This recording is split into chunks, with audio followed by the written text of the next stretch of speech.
Hi everyone, आप सभी स्वस्थ और मस्त होंगे। मैं भी ठीक हूँ। स्टोरी का नाम मिलके भी हम ना मिले, एपिसोड 30।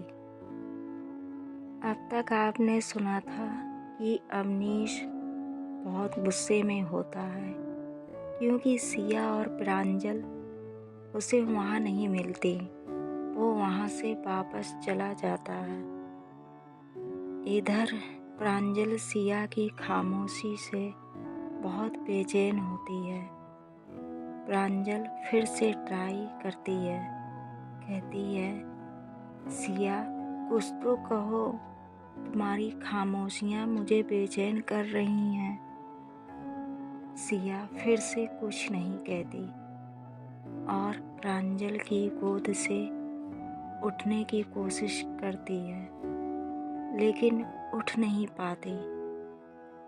प्रांजल कहती है, लेटी रहो, उठने की कोई ज़रूरत नहीं है। सिया बोलती है, ज़रूरत है, मुझे जाना है, उठने दो मुझे। प्रांजल कहती है, कहाँ जाओगी? सिया बोलती है, जहाँ मेरी ज़िंदगी मुझे ले जाएगी। और यह कहकर वो उठने की कोशिश करने लगती है। प्रांजल से देखा नहीं जाता, वो उसको सहारा देकर उठाती है। सिया उसका हाथ झटक देती है और जाने लगती है वहाँ से।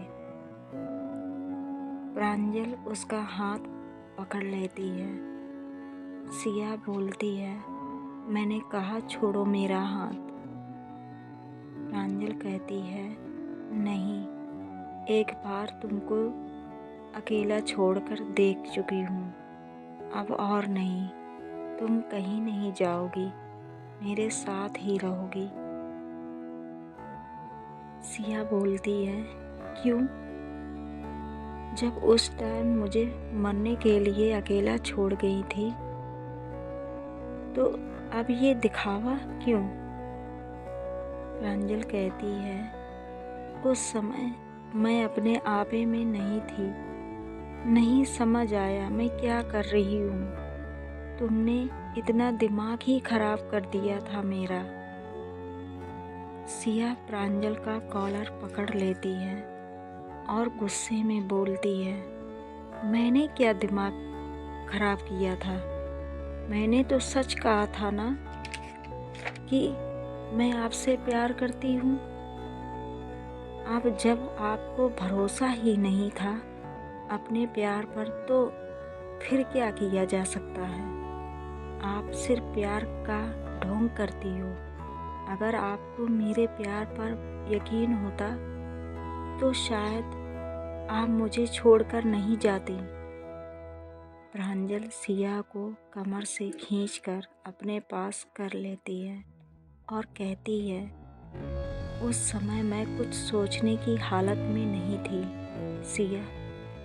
मैं मानती हूँ मेरी गलती है, मुझे नहीं जाना चाहिए था तुमको छोड़कर। सिया प्रांजल को धक्का देकर खुद से दूर कर देती है और कहती है, दूर रहो मुझसे, मुझे छूने की कोशिश भी मत करना। आपने अपना एटीट्यूड दिखाया और चली गई, लेकिन मैं रोते हुए कहती है, मैं आज मेरी इज्जत, मेरी आबरू उन दरिंदों की भेंट चढ़ गई होती। अगर थोड़ा सा भी लेट किया होता आपने तो। आपको पता भी है मुझे कैसा फील हो रहा है। आपको पता भी है उन्होंने मुझे कहाँ कहाँ टच किया है। प्रांजल कुछ नहीं बोलती, चुपचाप मूरत की भांत खड़ी रहती है। सिया अपना साड़ी का पल्लू गिरा देती है। प्रांजल अपनी आंखें बंद कर लेती है और कहती है, पागल हो गई हो क्या? ये क्या कर रही हो? सिया कहती है, क्या हुआ? आंखें क्यों बंद कर ली? देखो ना, आपको क्यों इतनी शर्म आ रही है? उन दरिंदों ने भी तो मुझे ऐसे ही देखा है ना। प्रांजल अपने हाथों को जोर से भींच लेती है। सिया बोलती जा रही होती है। प्रांजल आंखें तो खोलिए, देखिए ना उन्होंने मुझे कहाँ कहाँ टच किया है। प्रांजल अपनी आंखें खोलती है और कहती है, सिया प्लीज चुप हो जाओ। सिया बोलती है, अरे क्या हुआ आपको? सुनकर बुरा लग रहा है ना? मेरे साथ तो ये सब कुछ हुआ है। सोचो ना मुझे कितना बुरा लग रहा होगा जब उन्होंने मेरे कमर पर हाथ रखा था ना, तो ऐसा लग रहा था जैसे मैं मर जाऊंगी। उनका एक एक टच मुझे मार रहा था। घुट रही थी मैं तब ईश्वर से यही प्रार्थना कर रही थी कि हे भगवान मेरे प्राण ले ले। और उस लड़के ने उसकी कमर पर जहाँ टच किया होता है उसे अपने नाखूनों से खरोंचने लगती है। प्रांजल का ध्यान उस ओर नहीं जाता। वो तो बस सिया की आंखों में देख रही होती है, उसके दर्द को महसूस कर रही होती है। सिया के मुंह से एक आह निकलती है। तब उसका ध्यान उसकी कमर पर जाता है जिसे सिया ने अपने नाखूनों से नोचा होता है। उस जगह पर हल्का हल्का ब्लड आ रहा होता है। प्रांजल सिया को पकड़कर जोर से झिझोड़ती है और कहती है, क्या कर रही हो? होश में तो हो ना तुम? मैं समझ सकती हूँ तुम पर क्या बीत रही होगी इस टाइम, लेकिन खुद को इस तरह नुकसान पहुँचाना ये भी तो सही नहीं है ना। सिया रोते हुए कहती है, आप नहीं समझ सकती प्रांजल, ये सिर्फ वही लड़की समझ सकती है जो इस सिचुएशन से गुजरती है। उन्होंने मुझे छुआ, वो लड़का मेरे इतने करीब आ गया था कि बस किस ही करने वाला था।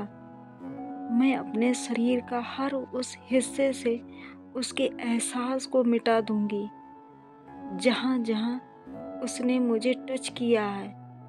उसके दिमाग में बस एक बात घर कर चुकी थी होती है कि उन्होंने छुआ है मुझे। प्रांजल को इस समय समझ में नहीं आ रहा होता है कि वो क्या करे। सिया आसपास पड़े पत्थरों को उठाकर अपने हाथों पर और जहाँ जहाँ उन्होंने उसे छुआ होता है उस जगह पर उसे रगड़ने लगती है। प्रांजल उसका ये पागलपन देखकर अवाक रह जाती है। प्रांजल उसे रोकने की कोशिश कर रही होती है, लेकिन वो तो रुकने का नाम ही नहीं ले रही होती है। प्रांजल को कुछ नहीं सूझता। वो सिया के गाल पर रख के एक थप्पड़ देती है। सिया बिल्कुल शांत खड़ी हो जाती है। प्रांजल को फिर होश आता है कि उसने क्या कर दिया है।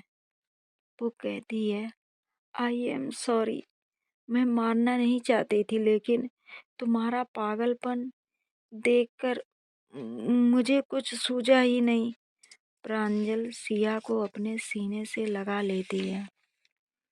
उसके बालों में प्यार से हाथ फेरने लग जाती है। सिया खुद को प्रांजल से दूर नहीं कर पाती। वो भी प्रांजल को जोर से अपनी बाहों में भींच लेती है और जोर जोर से रोने लग जाती है। प्रांजल कहती है, रो लो, जितना हो सके रो लो। अपने अंदर जितना भी दर्द भरा हुआ है अपने आंसुओं के सहारे बाहर निकाल दो। मैं हमेशा तुम्हारे साथ हूँ। मैं प्रॉमिस करती हूँ अब लाइफ में दोबारा कभी तुमसे दूर नहीं जाऊंगी। सिया बोलती है, कभी भी नहीं ना। प्रांजल कहती है, कभी भी नहीं, कभी भी नहीं। I am always with you. अब देखते हैं आगे क्या होता है। Bye bye, see you.